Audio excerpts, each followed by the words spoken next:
Simone's back-to-back wins have put him back into play for sure, but it's also given him a large lead in the points.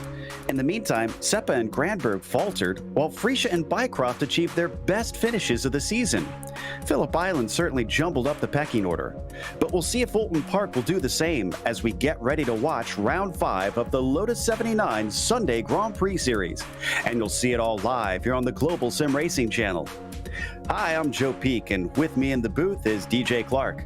Behind the scenes is our director, Ryan Bauer, and he's using cameras provided by Dougie Beard. Oulton Park is often touted by vintage drivers as one of the best on the iRacing service. Let's head to our track guide to find out why.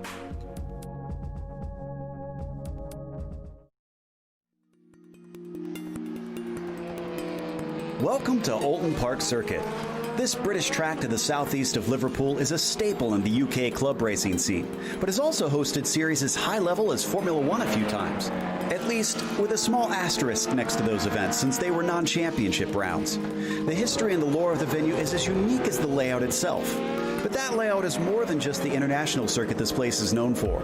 An incredible 8 different versions can be run, but they all range between 1.5 to 2.5 miles in length. It's not exactly a long lap around here. What it lacks in that realm, it more than makes up for in bumps and hills. On top of that, Oulton Park offers some very fast corners, so you certainly won't get bored. Turns like Island Bend, Knickerbrook, and Druids can be utterly fearsome depending on which chicanes are at it. But even the slower corners often involve blind crests or kinked entries, making passing a very difficult prospect. In modern day, the place is mainly visited by touring cars, GT cars, motorcycles, and Formula 3. But here on iRacing, it's quite popular with the vintage community. Needless to say, this is a track that carries on the British tradition of fast, old-school style circuits that challenge and thrill drivers. It'll no doubt be a blast for both our competitors and fans today.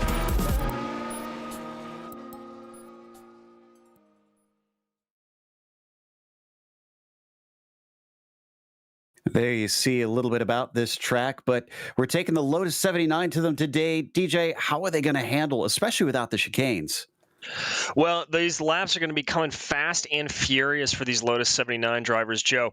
It's going to be very, very difficult to try to keep up the speed and the momentum as they work their way through these very fast and sweeping corners of stuff like Cascades, Knickerbockers, Druids, all of that. There's going to be a little bit of a passing zone. This is obviously a notoriously narrow track, but even so, the heavy braking into the hairpin of Shell will provide a pretty decent opportunity for these guys to get the cars slowed down enough to try to make a move or two. But that's about the only area that I can really see some good passing happening. Yeah, it's really known for single file racing around here, but that doesn't mean that we won't see overtakes, and mistakes could certainly facilitate that. Now, the championship, as I mentioned, has gotten shifted around quite a bit as we take a look at the points. It is Tomasz Simon up at the top, and by a pretty decent margin over Seppa and Granberg. As I mentioned, both of them having their own troubles. Then Freesia and Bycroft closing in and narrowing it up. Look at that, from second down to 5th, there is only less than 20 points between them. Now, we also have a team's championship, and DJ, I believe you've got the update on that. Well, you can see leading everybody off, Scuderia Ferrari Spa Sefak is in first place with 92 points. And this is a very, very tight championship all the way down, Joe, as first through third separated only by 2 points. John Player Team Lotus in second there, only 1 point behind with 91 points. And Equip Renault Elf, 2 points back from those leaders. Now, Marlboro Team McLaren is going to be sitting there about 7 points back, and the same distance back from them will be Shadow Racing Team. So they've got a little bit of ground to make up here, but this is a very, very tight battle. No doubt about that, and the battle will take place here at Oulton Park for round 5 out of 12. It is a 35-lap event. They go around this place very quickly. It is open setup, and there you can see that there are incident penalties that will either give them a drive-through or a complete disqualification. Right now, qualifying is underway. We're just about to the first few cars coming around to set their first timed lap. watching Scotty Rina currently in the number 4 as he weaves it down towards Island Bend up into Shell Oil Corner. One thing I love about the old school nature about this place, you don't see this often. Look at how much camber we've got in Shell Oil, DJ. Yeah, you know, the hot button way to make a corner nowadays is always talking about that off-camber corner and all of that to try to throw the cars off balance, but this is such an old-school circuit. It is on camber. You get to use a little bit of banking going around there and keep up some speed going through Shell. Absolutely fantastic, especially in these fast and quick Lotus 79s. Speaking of quick, you saw how much speed he was carrying through Knickerbrook, and he comes up to Druids. Now we hop on board with Rinna. The double apexer of Druids, just a couple more corners to go. One of them really doesn't count much. Deer Leap just going to be accelerating out as he comes off of Lodge. And there you see onto the front stretch, Nicola Kochi, the first to set a time. Rinna, however, quickly displaces him and is up on the provisional pole. That's a really good lap from Rinna to start things off here. A 12.382, about 0.2 faster than any of his competitors. As we ride on board here, you can see just how tricky it is fighting with that oversteer. Obviously, this Lotus loves those high-speed curves, the ground effect sucking the car into the track. But even with that massive amount of air downforce generation coming from underneath the car, you have to constantly fight it. The way to drive this fast is to make the car dance through every corner. Just absolutely drive it on a razor's edge. Up and over the final crest of Deer Leap, Partanen hits the line, and his first lap is going to be a 1:13.0. That'll be good enough for 6th place for him. What about Steve Bycroft and Gernot Friesche? Looks like Frische's heading up towards Druids himself. Bycroft up to the pole with a 1:12.2. Bit of a surprise there for Bycroft, but really, really good time for him. Putting that time up there, jumping up over everybody about 12 thousandths of a second better than Simone. And Kochi also putting in some good times as well. So Seppa falling down, Rina falling down the charts a little bit here. Yeah, he went mildly faster on his next lap and went up to what is now 4th, actually, because Gernot Friesche on his first time lap, a 1:12.1. It is incredibly narrow between our top 5, 0.2 amongst those 5 drivers currently. Absolutely insanely close as we ride on board with Seppa here. That great on-camber corner of Shell Oil that you were talking about, as that now they work their way through that sort of kink where the chicanes normally would be, but obviously running the flat-out circuit here. Severly Seppa down through Knickerbrook, whips it into the corner, keeps it nice and tidy, no off tracks through there. And then you come over the crest of Clay Hill and Water Tower into Druids. Ooh, car looks like it's struggling a bit on entry. He's got one more braking zone. Seppa looking to improve on an 8th place currently. He's going to want to be trying to climb up the charts a little bit there. He works his way out of Lodge onto the pit straight. Is he able to improve that time? He is with a 12.408. That'll bump him up the charts to a 6th place. Friesche's second lap is quicker once again by less than 1/10 of a second, but he still extends his gap. I believe Mudrack's finished both of his laps. So that is everybody actually already having completed their qualifying. Top split today out of 2 and 21 drivers competing. It's time to go to our starting grid for the day.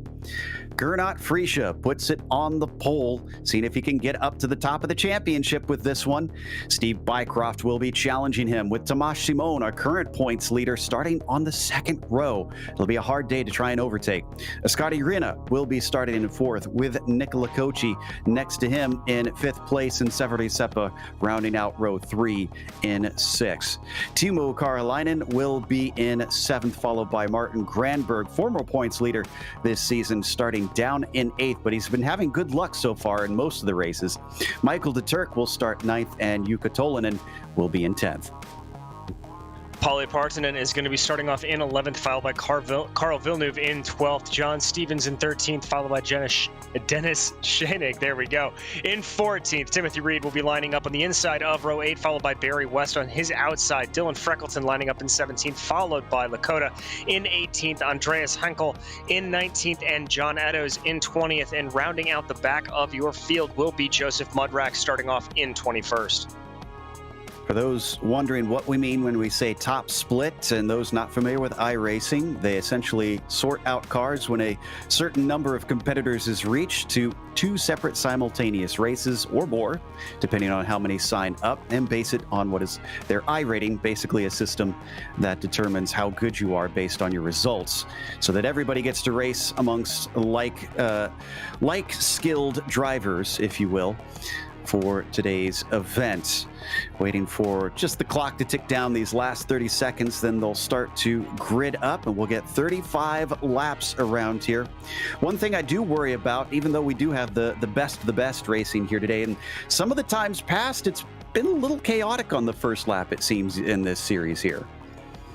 Oh, to say the least, Joe. I mean, you know, these Lotus 79s, they work very, very well on these classic fast circuits like this, but even so, it does take a half a beat to get them fully up. Those temperatures need a little bit of time to work into it.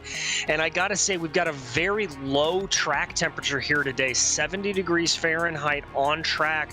So I think that could take a minute when you're flying through these fast corners like Old Hall and Cascades, working your way down towards Shell Oils. Everybody's going to have to be careful, or there may be a little bit of chaos. Well, let's hope for the best, that we get all 21 drivers through the first lap and able to compete in this race, as we now have them lining up on the grid, waiting for the rest of them to work their way there. You can see it's going to be tricky for those in the back, as they are starting on a bit of a corner and a crest on top of things. Not the straightest of front straights we've ever seen here. Another sign of this being something of an old school circuit. Front row has half of it up there as Steve Bycroft places his number 2 onto the grid. He's also got Scotty Runa already in position, just waiting on Granberg, Simone, Freesia, some of our other front runners to work their way out to the grid. This should be a fun one, and also going to be a tense one if we get anybody out of position, just due to that difficulty in trying to overtake here today. So keep an eye on anybody who makes a mistake and finds themselves down the order, because they're going to have a hard time trying to make up for that error. Looks like our pole sitter's now out there. Gernot Freesia places his number 1 in the number 1 spot. All that's left is Shimon back in P3. Then we'll get the engines up and revving. Shimon taking his sweet time here today for sure, as now he's finally satisfied with his setup. So the engines start to rev. The lights come up. It's round 5 here at Oulton Park, and the green flag is out. Gernot Freesia off well. Steve Bycroft, very poor start for him to his out.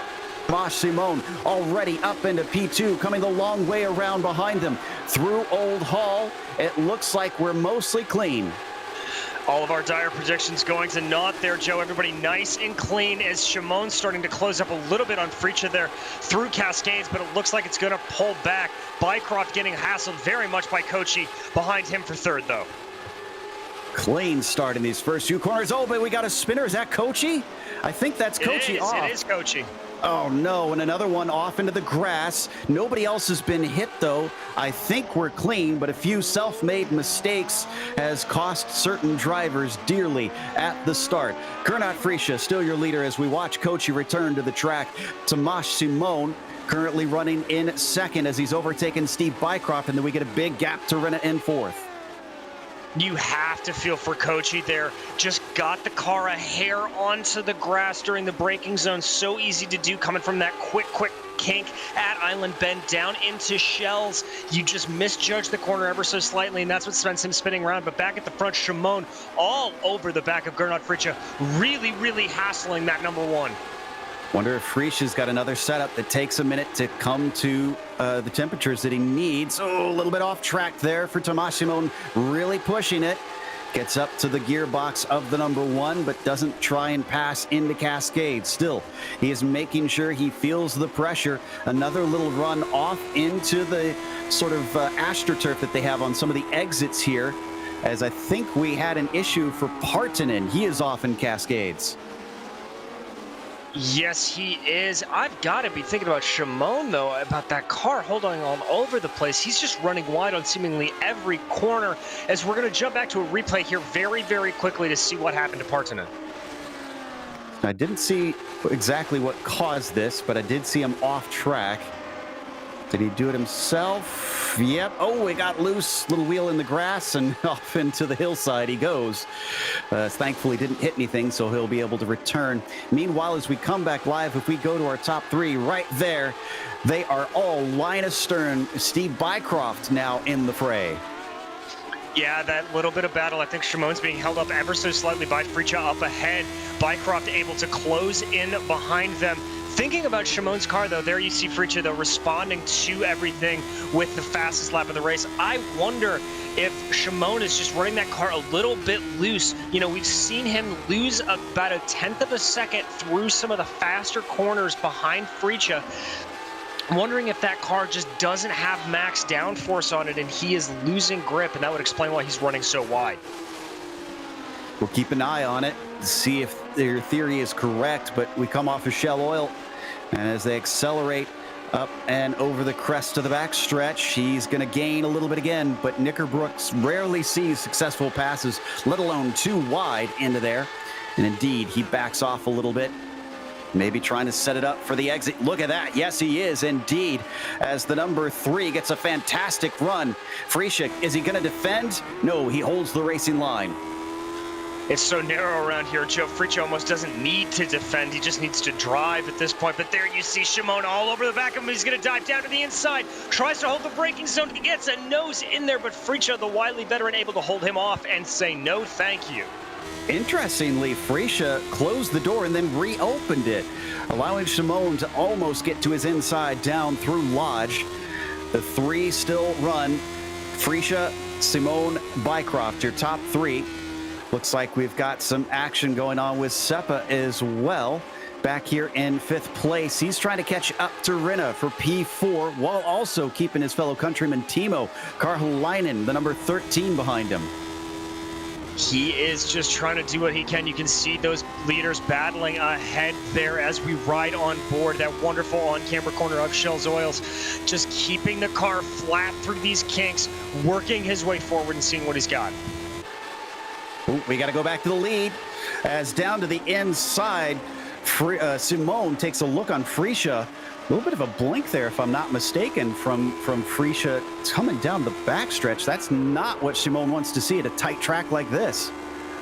No, that is absolutely nerve-wracking in any kind of car, but on something as close and narrow as this track, you are going to be absolutely sweating bullets, hoping that doesn't happen again. He's not able to get it done there through Lodge, through that final corner. He's going to maybe try to set it up here. Old Hall's a very difficult place to pass, as is anywhere, but he's going to dive to the inside. Does he have it?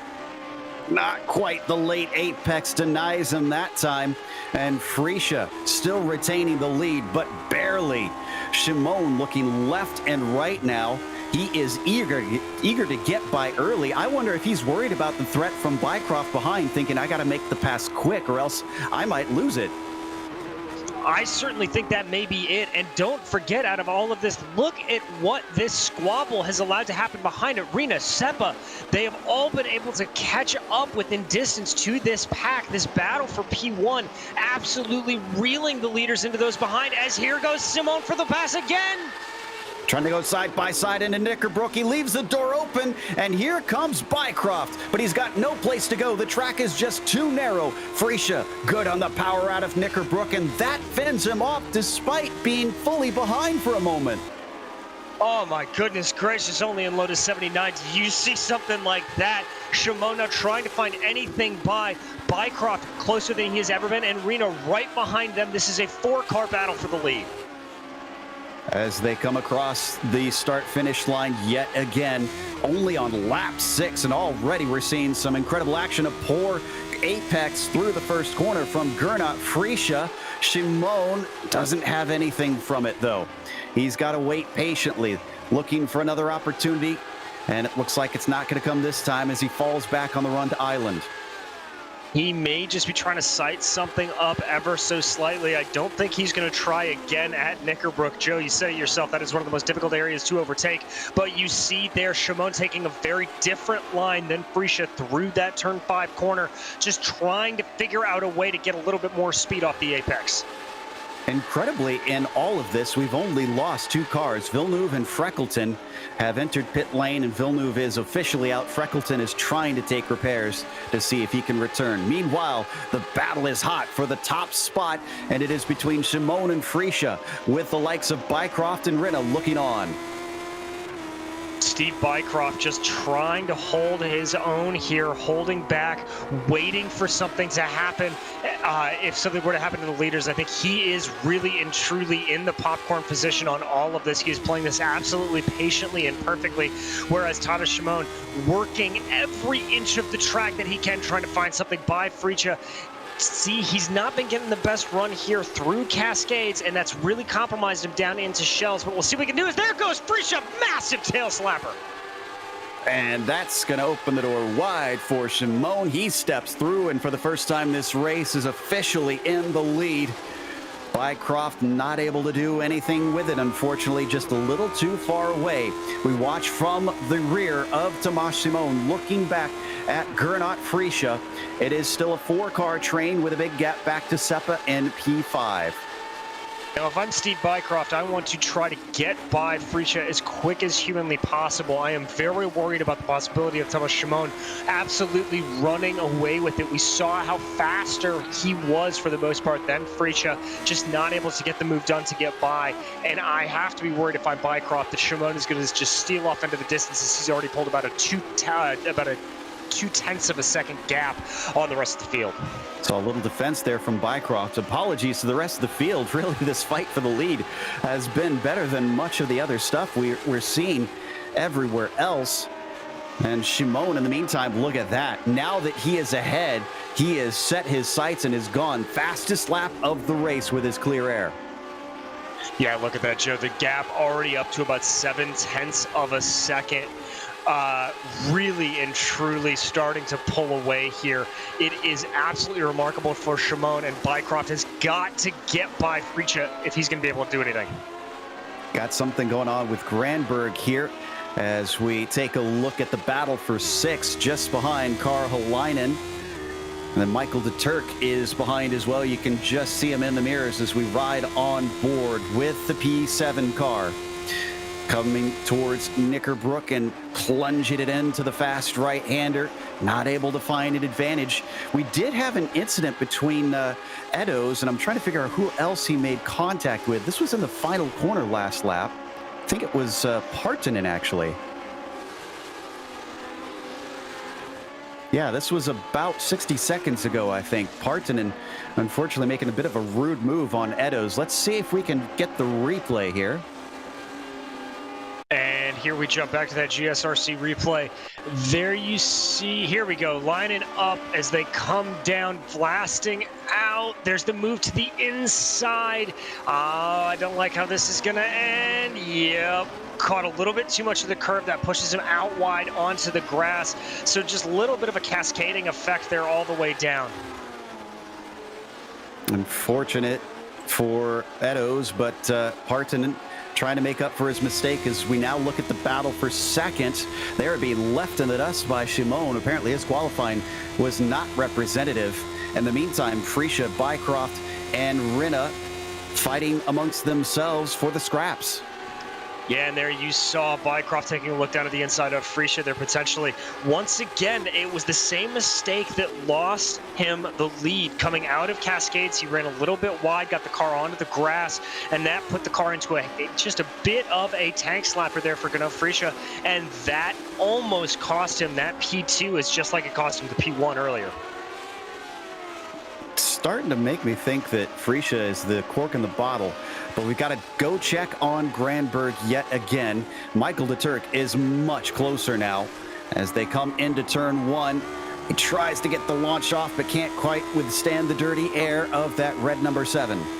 Absolutely fantastic camera angle here from Dougie Beard. You can see de Turk just trying to work that wheel as this whole battle starting to reel in. That's Carolinen ahead of them. So this is becoming a 3-car battle. Here they come down into Shells on camber as de Turk tries to get the power on a little bit earlier. He's got a little bit of a wider exit out of the corner, but not able to maximize. I wonder if he caught just a hair of oversteer there and brought him back into line.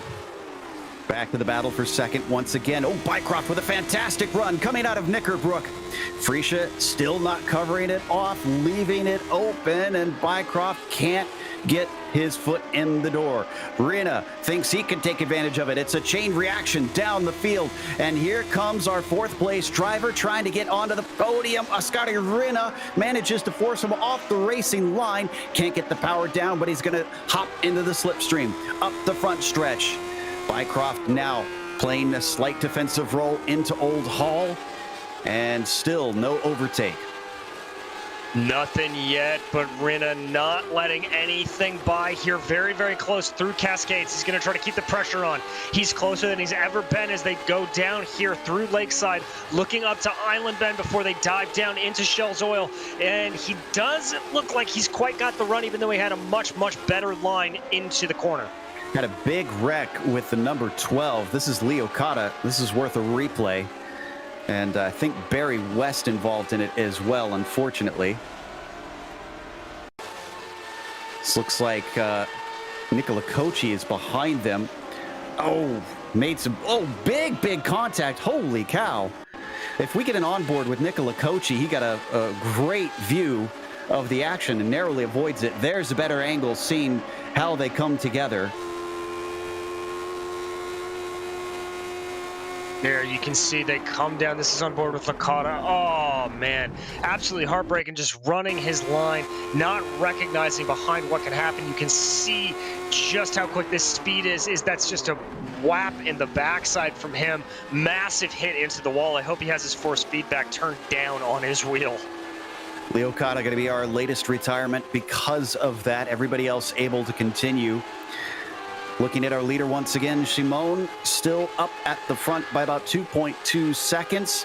But all that back and forth that we saw with Rina and Bycroft has given Freesia some breathing room, some much needed breathing room, we have to admit. He was under so much pressure from the pair. He was, and at a track like this, if you are driving in your mirrors, even subconsciously, it will absolutely destroy any chance you have of a good run.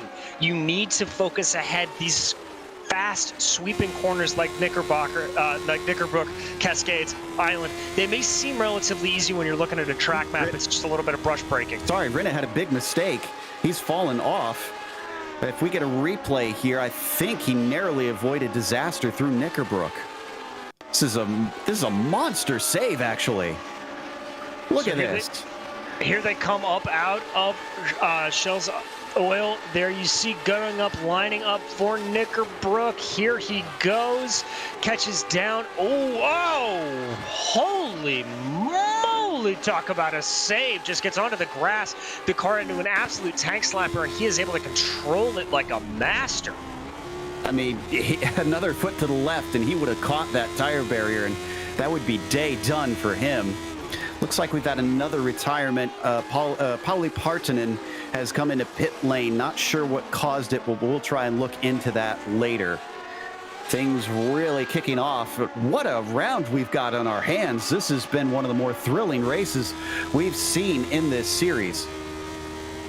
It certainly has. You know, we were worried about the lack of overtaking on this track, and yes, there hasn't been a lot of overtaking, but that does not mean there's been a dearth of action. Absolute fantastic battling everywhere up and down the field. We're looking at the fight for P6. That is Carolinen there, and the yellow machine being chased by Granberg. Ooh, a big slide on the way into the corner, but Carolinen holds it well. The 13 still under pressure. Granberg sticking with him, making sure that he's got to keep it completely clean.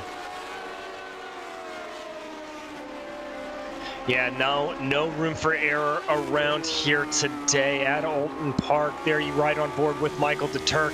You see everybody choosing to run very, very wide through Old Hall there.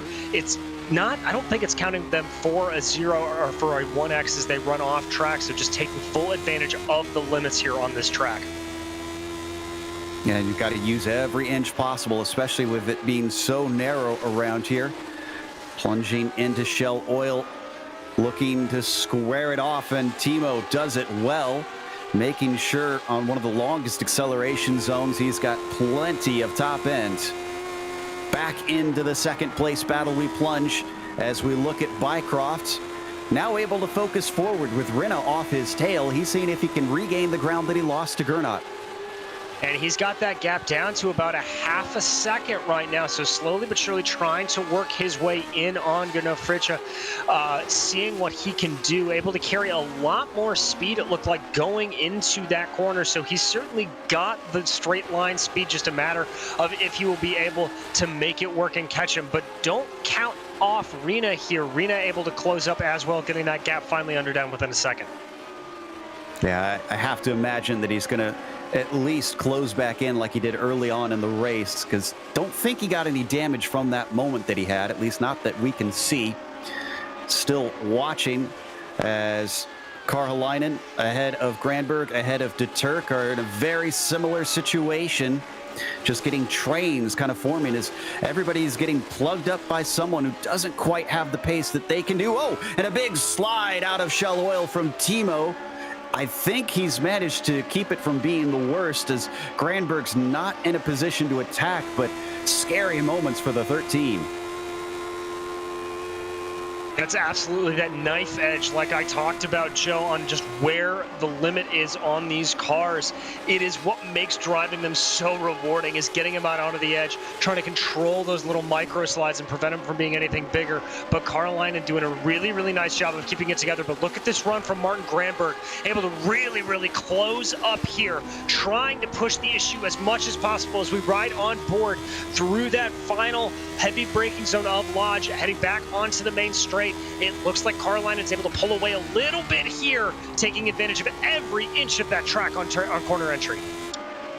With the sun blinding him, coming through into Cascades, he sizes him up off towards Island Bend.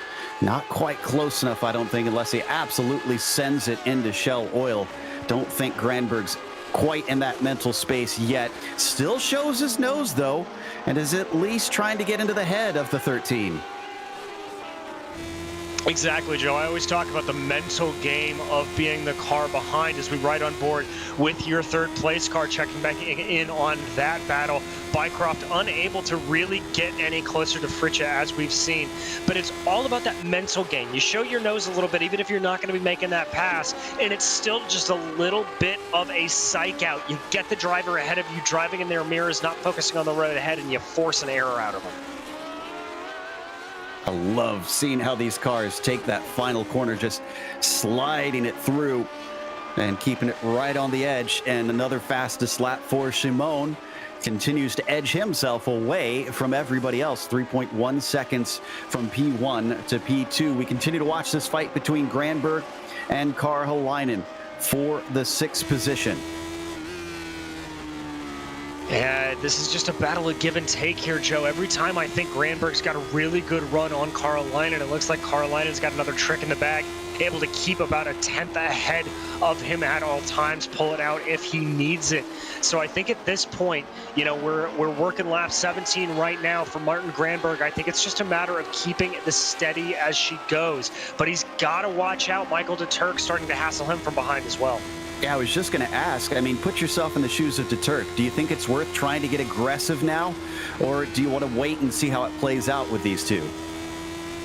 I would wait and see how it plays out. If you just kind of lurk in the background here, you know, we're just about halfway through the race. You've got plenty of time to force an issue if you need to.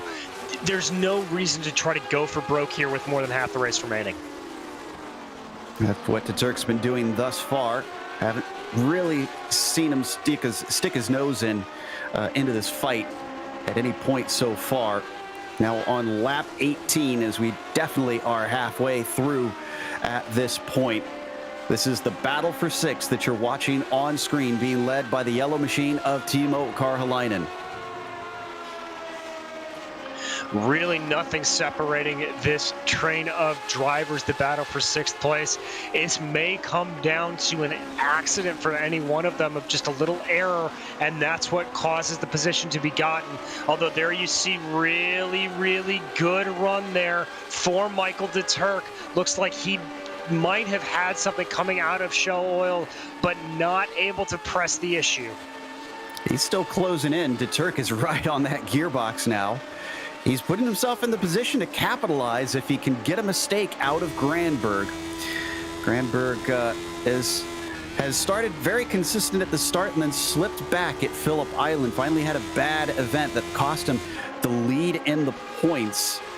Has yet to win one so far this season. Not looking like it's going to be happening today unless something wild happens for everybody in front of him. As they cross the line past Deerleap and over the start finish into Old Hall once more. Whoa, way wide for both Granberg and de Turk that time.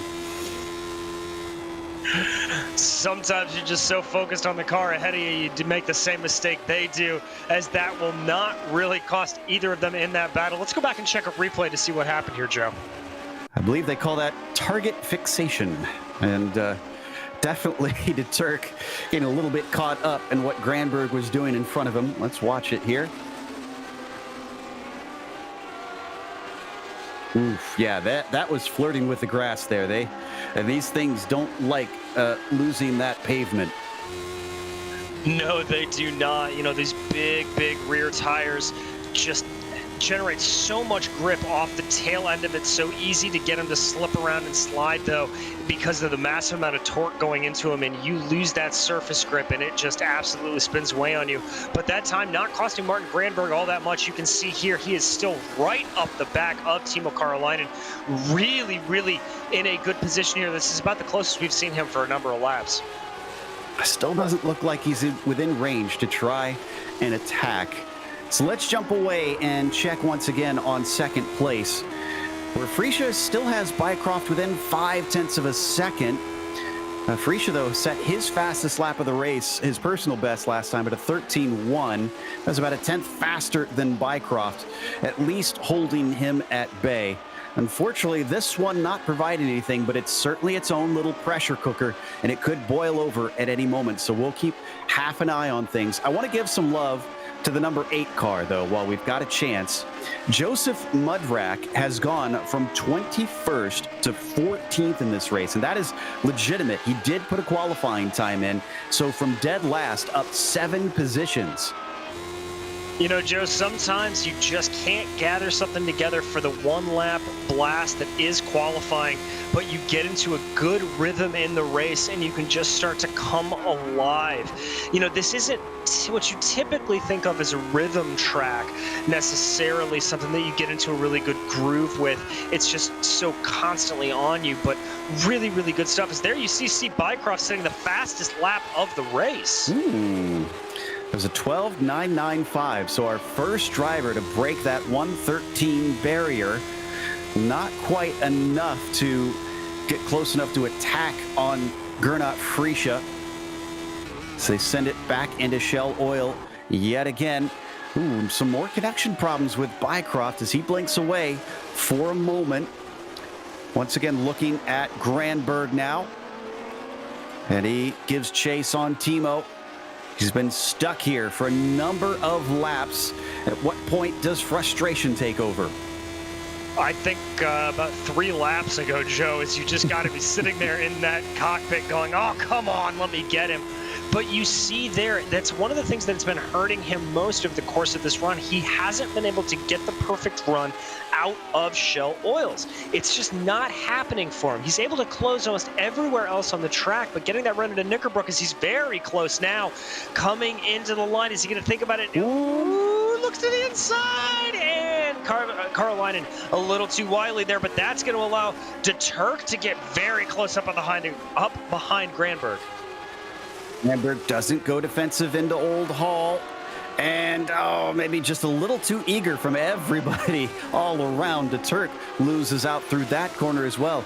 There's that frustration that you said you think Granberg is experiencing. He was way far back and still tried to get his nose in. I didn't think he was ever going to get an overlap. I didn't either. And, Joe, that move will work. Sometimes you force the driver ahead of you into a mistake, but you can't be making that move when you've got somebody as talented as Michael de Turk breathing down your neck. That is a one-way ticket to open up the door to getting overtaken. They stay in position. Timo in 6th, Martin in 7th, and Michael in 8th. Out of Knickerbrook. They've been so close together. It's also worth mentioning that we saw it as we were looking at Mudrack. He's in a battle for that 14th spot. Hankel's trying to take it away from him, demote him one down from his hard charger position. Oh, he is. You can see Hankel really all over the back of that gold machine there, trying to do something. As Shimon says, you know what, Steve? No, I want that fastest lap. Takes it back with a whopping 12.731 as here comes the move from Hankel. And he's going to have the inside, tries for the over-under, but he parks it at the apex, and Mudrack cannot get the speed he needs. So it's down to 6 positions up for Joseph. Still a good gain, and he'll have to settle for 15th. You saw that little flash of brake smoke there as we check back in on this battle for P6 coming out of Shell Oils. And it looks like de Turk able to be a little bit closer as they start to climb up the hill into Knickerbrook. I wonder what they're going to be able to do here. Nothing it looks like. I don't think de Turk was nearly close enough. Loses in the wake of Granberg's red machine. So as they come up to Druids, he's going to have to make that ground back up. Ooh, once again, getting very close through the double apexer, but Granberg not close up into Lodge. And he won't get the same chance that he did a couple laps ago. This has brought them back in together, however. Little mistakes here and there, little runs here and there, giving glimpses of something for them. Nothing able to execute on, at least up for the time being. But it's coming together there rather than falling apart. As we now switch over to our leader, Tomas Simon, up to 4.3 seconds. Let's not forget, Simon won the last 2 races. He is looking like he's going to set a hat trick after a poor first 2 rounds. You are not wrong. He certainly does look to be the class of the field here today, and absolutely flawless. Great patience early on when he was battling with Prich. Really having to just wait until that opportune moment came directly into his hands. But here we ride on board with Steve Bycroft trying to do the same thing that Shimon did. Joe, you talked about the cork in the bottle, and it seems like Fritcha here really the cork in the bottle for Steve Bycroft. I have to think he'd be able to at least claw back a couple of tenths of that gap on Shimon if he were able to get by.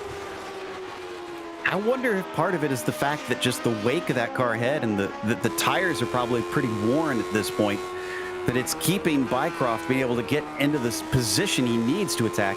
What's interesting about this is Rinna, since he fell off, he hasn't been able to run them back down. In fact, he's falling away from them. It's 2.3 seconds back to this Williams car. It is indeed, and part of that is you talked about the dirty air coming off of it. Yes, these cars are most well known for the ground effects, what is generated from the skirt and the under tray of the car sucking it down into the track. But there are wings. Downforce does play a factor in keeping these cars down, so you do lose some grip coming through the twisty bits when you are trailing behind. And the other part of that is this is such a fast circuit. The draft is absolutely mega down these long straights. And for Rene, he's out of that draft. Back to the battle for 6. Good run here from Granberg, but not enough straightaway to Druids. Can he keep it up? Coming out of there, down towards Lodge. No, still once again, frustratingly far away. He is trying to at least show himself in the mirrors of the number 13. Another fastest lap for Shimon, up ahead at 12.690 last time by. Whoa! And unfortunately sending it in too hot into the first corner. Granberg under attack. Here comes Michael de Turk covering the inside of Cascades. Granberg makes sure that he can't manage to get his nose in. It's going to hold him off, but whew, a heart attack moment for the number 7. Very much a heart attack moment, and I have to give a lot of credit there to Granberg. Really heads-up defensive drive there. Moved that car down to the inside, cut off the momentum for Michael de Turk, tried to force him along the outside the long way around, and de Turk just not able to get that momentum to keep it carrying. But that battle certainly continuing. De Turk has a good run here. Can't really get the capitalization out of it, but he is pushing as hard as he can. Falls back a little bit coming through Knickerbrook. But he certainly likes seeing that. He might even be encouraging Granberg to attack now if he keeps getting moments like that. Had an overtake for 10th place as Nicola Kochi trying to make up for his error at the start of this race. There you see him. He just overtook the number 17 of John Stevens, who is now behind him. That was out of Knickerbrook. Oh, and Stevens now goes off track, coming out of Lodge with another mistake. Well, there you go. Mistake begetting mistake as we tick down under 10 laps to go here.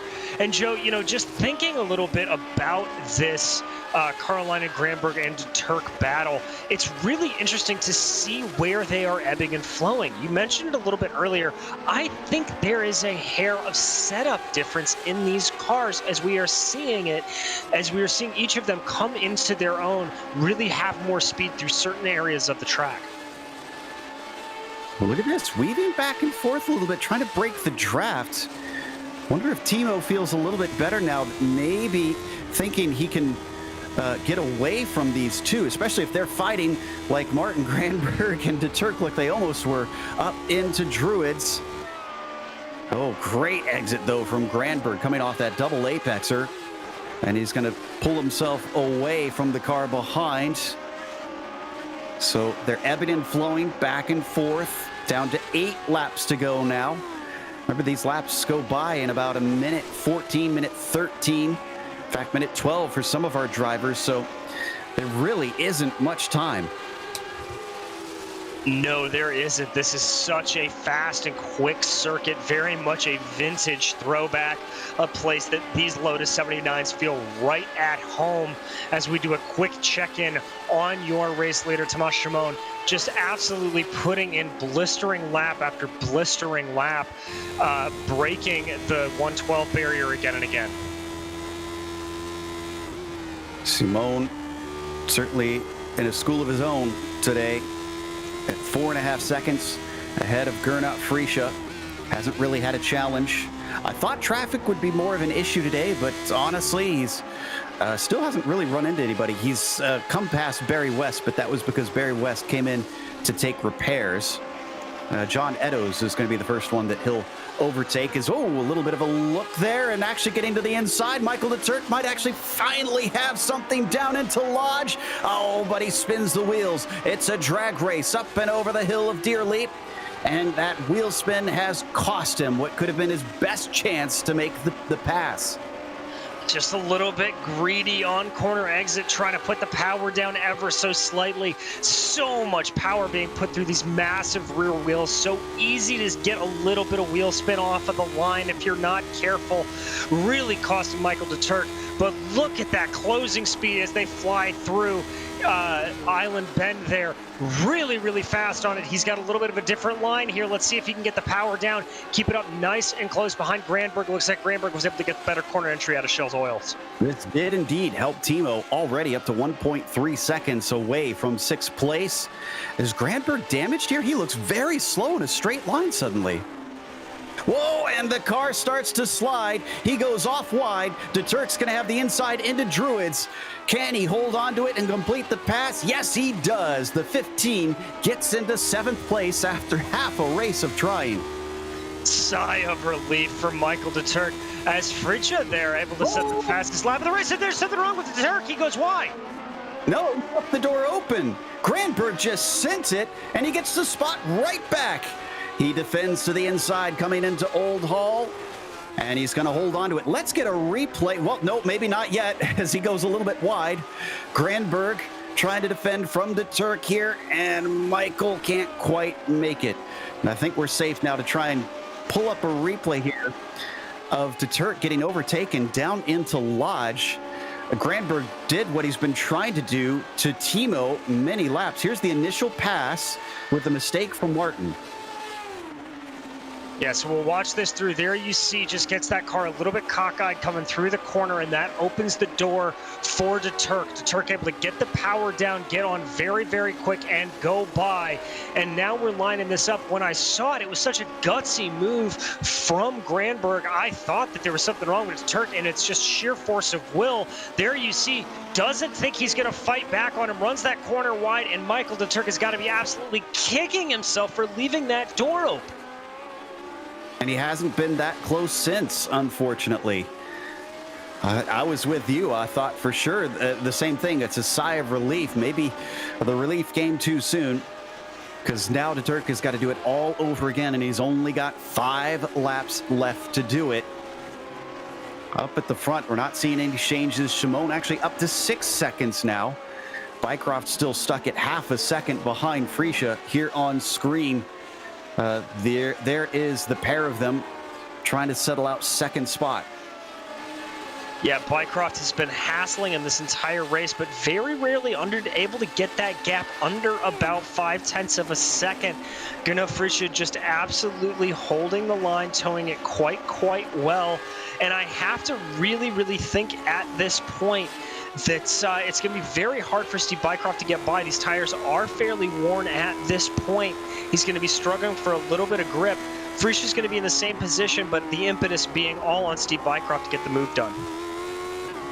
The old cliche that the cream rises to the top. And in this case, the championship is seeing that. Shimon already in the points lead, going to extend that. But don't forget, Freesia and Bycroft, 4th and 5th in the points. They might actually overtake or be very close to Seppa and Granberg after this round, because Seppa's back in 5th, Granberg's back in 7th. They're both going to lose championship points to Freesia and Bycroft. It will certainly hurt them and change up the standings, but at the pointy end, Shimon just going for broke here, going for that hat trick, and I think there's a decent chance he's got it. I think so too. As we jump back, this is the fight between de Turk and Granberg once again. If they keep fighting amongst themselves, is Jukka Tolvanen actually gaining ground here? I think the number 20 is closer than I remember him being. He is closing down a little bit. Ooh, as there you see de Turk thinking about a move, but thinks better of it. That's a run wide. This is almost a carbon copy of what happened on the last time they tried to go for a pass here. Here comes de Turk trying to power down, not able to get it in and not able to make it work this time out. I am almost convinced at this point that Granberg has some sort of damage on the under tray that's costing him straight line speed. The way that de Turk closes on him up towards Knickerbrook just seems unusual and not like anything we've seen previously in this race. Let's keep the cameras here. Let's watch to see once we get on the run out of Shell Oil, see if it happens again. Yeah, so there you see that corner work. Oh, big slide there from Granberg. That's going to allow de Turk to close in a little bit, but I don't think he's going to have enough as they slide there through Island Bend. Not enough to be able to get the pass down into Shell Oil. So here he comes on the run up to Knickerbrook. Let's watch and see if you're right about this, Joe. And he's not too far ahead. This could be a great shot for de Turk. Yeah, look at, he's already gaining. Yeah, there's something has got to be wrong with Granberg's car. Forced around the outside, de Turk's going to try and do this the hard way. Actually, it's going to bite him as he goes off track. He keeps it from running into the wall, but Tolvanen, he's close enough that he capitalizes, and he'll get 8th place because of it. Oh, heartbreak there for Michael de Turk. Just pushed the issue a little hard, got offline, got off the good line, and that sent him out and into the grass. Good save, good heads up to keep him at least from running into the wall at least. Take another look at that. I think, it was a valiant effort, and we've seen them go too wide through there successfully before. Looks like maybe he was a little bit too polite. As here we go. It starts out here coming up to Shell Oil. He's already quite close. Just gets the run he needs. Tries to position the car. And then on the entry, that's where it all goes wrong. Yeah, exactly. There's that slow, looked like for a second there Granberg was going to try to go defensive to the outside, but then goes defensive to the inside, tries to hold it, and yeah, it just looks like being on the outside like that. I think the Turk misjudged his braking zone ever so slightly. Maybe a little bit of a brake lock up there for him, unable to make the corner and heads off into the grass. The leader takes the white flag. Simone with a gap of about 7 seconds to Gernot Frische from here. It's simply cruising to the victory. He's got one lapper in front of him. That's Hankel in the number 18. He's since gone by Mudrack and Eddowes. Oh, and Tolinen just wrecked. Tolinen is out. He had caught up to Granberg and spun himself in Druids all on his own. Now, he didn't hit the wall, so it looks like he'll lose a couple spots, but he'll be able to get it going. Unfortunately, I don't think we have time for the replays. He's going to be in a bit of a fight here at the end. In the meantime, there's Simone going past Hankel on his victory lap, essentially. From third on the grid for Tomasz. He has been unstoppable this race. As soon as he got to the top spot, overtook Frische. He has not looked back. Out of Druids for the final time, under the bridge and into Lodge Corner. Give a tip of the hat for Tomasz Simone, winning 3 for 3, a hat trick here in the Lotus 79 Sunday Grand Prix Series. Frische follows him for a second place, and Steve Bycroft very close back but unable to overtake and settling for third. Behind them there, you can see on your screen, that is that's Tolinen. Tolinen. Yeah, Tolinen under pressure here. That mistake from Stevens and Shannig starting to close in behind. This could be a little bit of a battle on these final corners to see what happens. They work their way out of those final runs through Druids. Here they come in the final braking zone of Lodge. Looks like nobody's going to be close enough to really make a pass here, although that is Shannig thinking about it a little bit as they cross the line. Got close, but not close enough, unfortunately. So that is going to wrap up round 5. We're going to take a quick break here on the Global Sim Racing Channel. We'll come back with the official results as well as driver interviews, so stick around.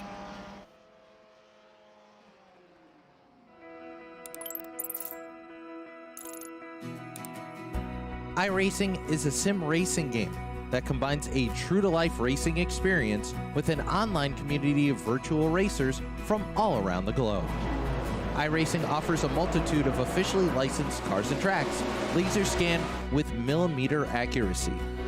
Their car models and mechanical systems are based on real-world physics, engineered in cooperation with manufacturers and race teams. Their skill license system ranges from rookie to pro, ensuring members are always pitted against those with similar skill sets. Members are able to sign up for a weekly race series, compete in time trials, host a private race with friends, and participate in racing leagues created and run by the community.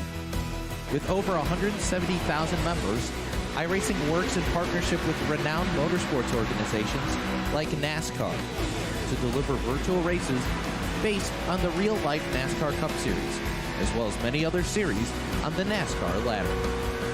iRacing also features team racing, providing a variety of options for members to create and manage their own teams. Race with friends or real-world teammates in full-length endurance events like the 24 Hours of Daytona, Spa 24, or the Bathurst 12 Hour. Additional partners include IMSA, World of Outlaws, Supercars, and IndyCar, allowing members to race in their very own Indianapolis 500, Bathurst 1000, Chili Bowl, and many more iconic events. This is iRacing, delivering the most authentic racing experience short of getting into a real race car. Sign up today at iRacing.com.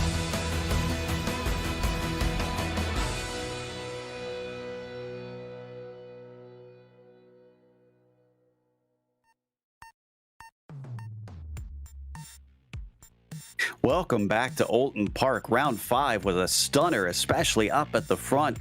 And Tomasz Simon wound up taking the win, but once he was able to complete that stunning battle, he just never looked back and was well ahead of Gernot Frische at the line by about 7 seconds. Frische taking second with Bycroft right behind him in P3.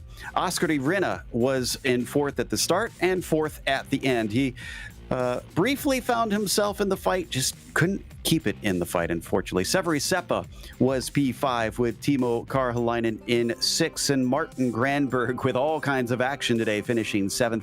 Michael de Turk, same thing, falling back and coming forward and winding up in 8th. And Nikola Kocha started from 5th, a mistake on the very first lap sent him all the way to the end of the field. He wound up in 9th, and Jukka Tolinen, who briefly came forward, fell back with a mistake late on and settled with just a top 10.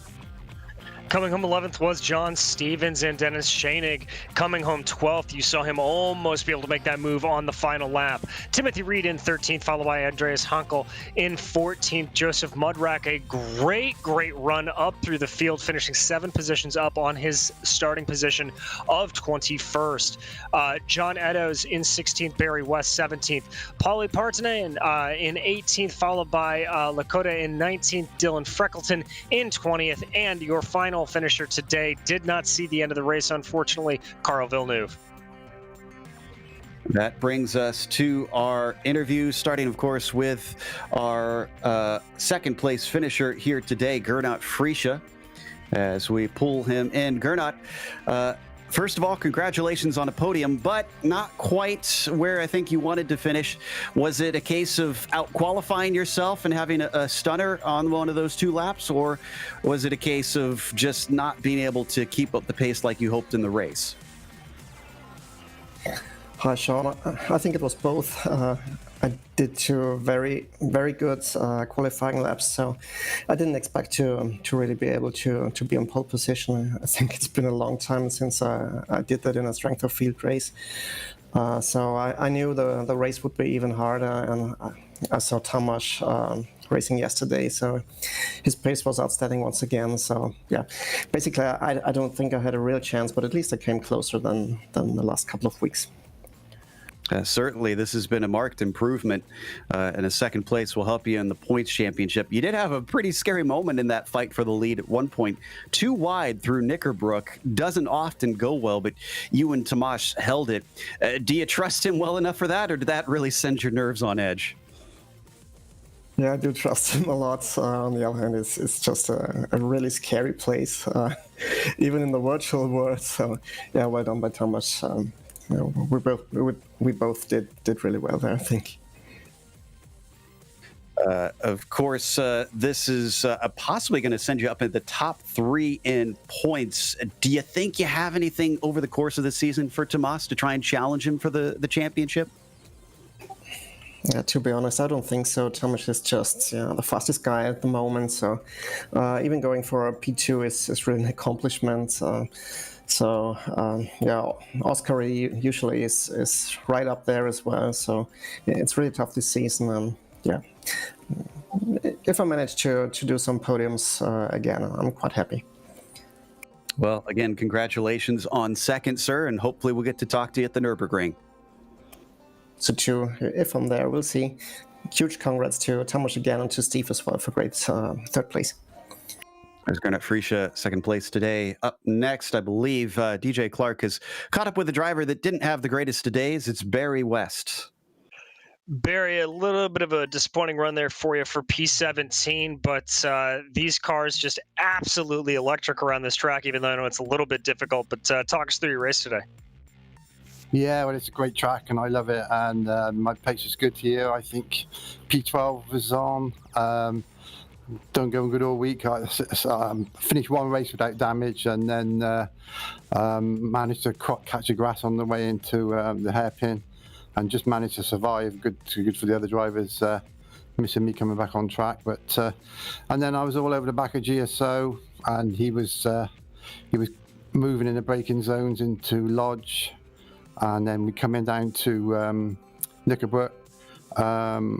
Nicola was pressurising me, and I thought, well, there's no good fighting Nicola because he's much quicker. So I was going to let him go on the way down, and I thought, no, let's see if I can get past you. So, and he seemed to change down and slow down 10 mile an hour slower than he was the lap before, and then he accused me of hitting him at the backside. I'm not very happy. He shouted on the net about it, but yeah, it's one of those things, isn't it? I mean, if he wouldn't have defended so hard, and yeah, it's just one of those things. So yeah, race was downhill from then on. Just had to try and keep it on the track, which was difficult with the damaged car.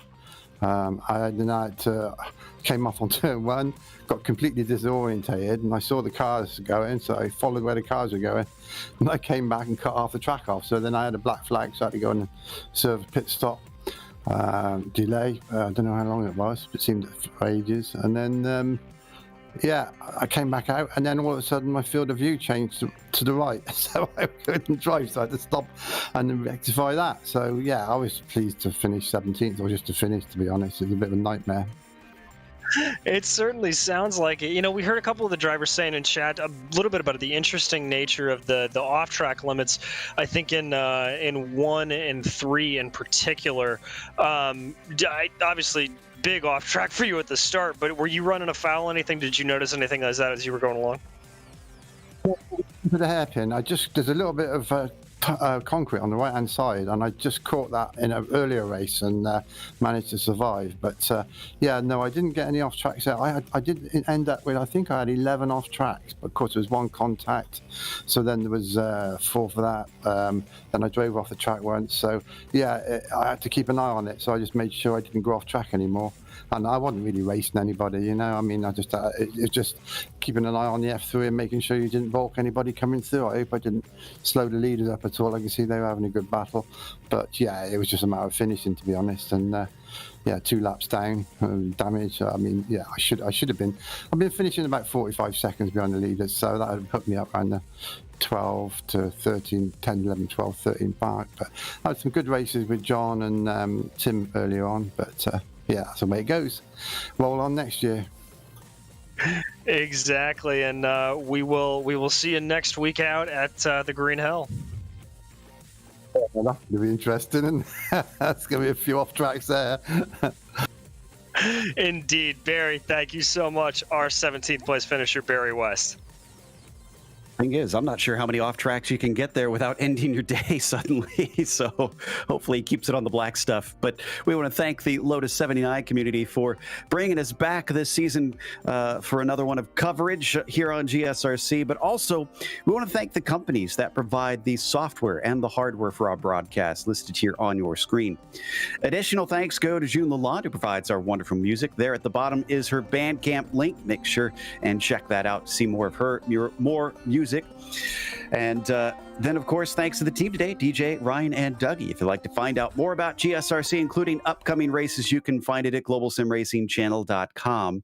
Also, check out our social media on Twitter at GSR Channel, Facebook at Global Sim Racing Channel, and Instagram at GSRC_Graham. If you'd like to support us, make sure and check out our merchandise store at gsrc.storenvy.com. We have a link in the description below so you don't have to type that out. And while you're down there, don't forget to subscribe to our channel so that you don't miss a moment here on GSRC. As we mentioned, the next round going to be at the Nürburgring, and it is at the full behemoth, the Nordschleife, the Green Hell. That'll be Sunday, January 24th at 11:30 a.m. Eastern. But we have upcoming races for other series listed on the screen, so check those out and mark them down on your calendar, including one happening right now.